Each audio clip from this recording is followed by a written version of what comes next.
Pessoal, vamos para mais uma questão do conteúdo de refração. Na página 135, a questão 11. Ela fala assim: considera um sistema formado por duas cordas elásticas diferentes com densidades lineares μ1 e μ2, tal que μ1 é maior do que μ2. Na corda de densidade linear μ1 é produzido um pulso que se desloca com velocidade constante igual a v, conforme indicado na figura abaixo.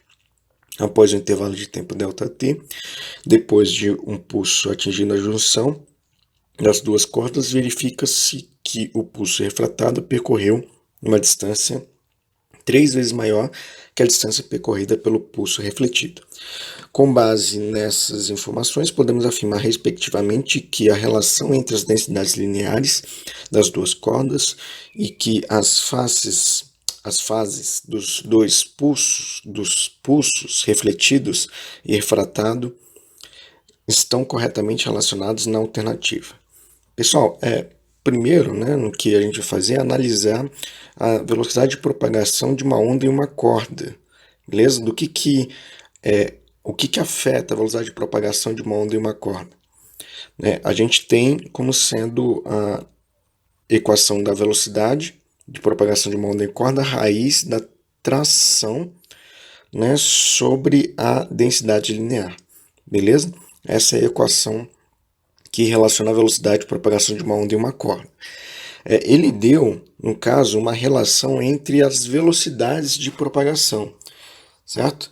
Ele afirma aqui, deixa eu colocar aqui só para destacar, ele afirma aqui que o pulso refratado percorreu uma distância 3 vezes maior do que o pulso refletido. O pulso refratado vai para o meio 2, o refletido vai ficar no meio 1. O sentido da onda é do meio 1 para o meio 2. Para o meio 2 refrata, para o meio 1 reflete.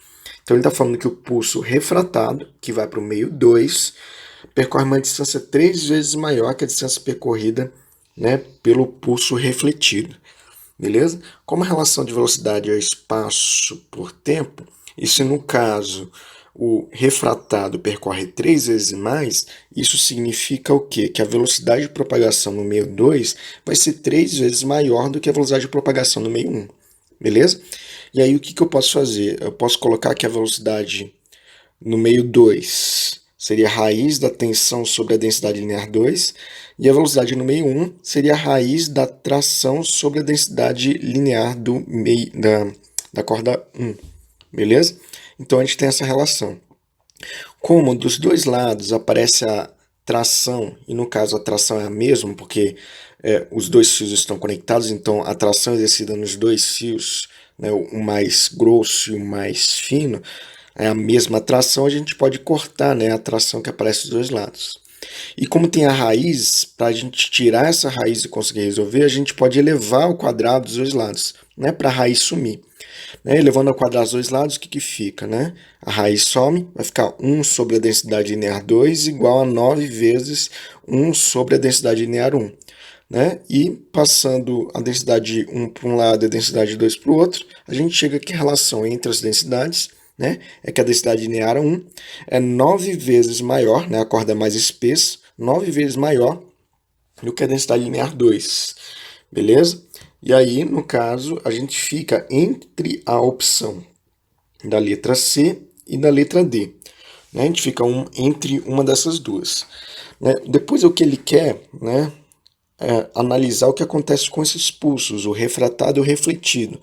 Na letra C ele fala que o pulso refletido não sofre inversão de fase, mas o refratado sofre inversão de fase. Então o refletido ele fala que não sofre, mas o refratado acaba sofrendo inversão de fase. E na letra D ele fala que os pulsos refletidos e refratados não sofrem inversão. Pessoal, eu falei na aula que eu gravei para vocês que a gente tinha a possibilidade da onda passar, por exemplo, de uma corda grossa para uma fina e de uma fina para uma grossa. Caso esteja passando de uma corda mais grossa para uma corda mais fina, o que acontece?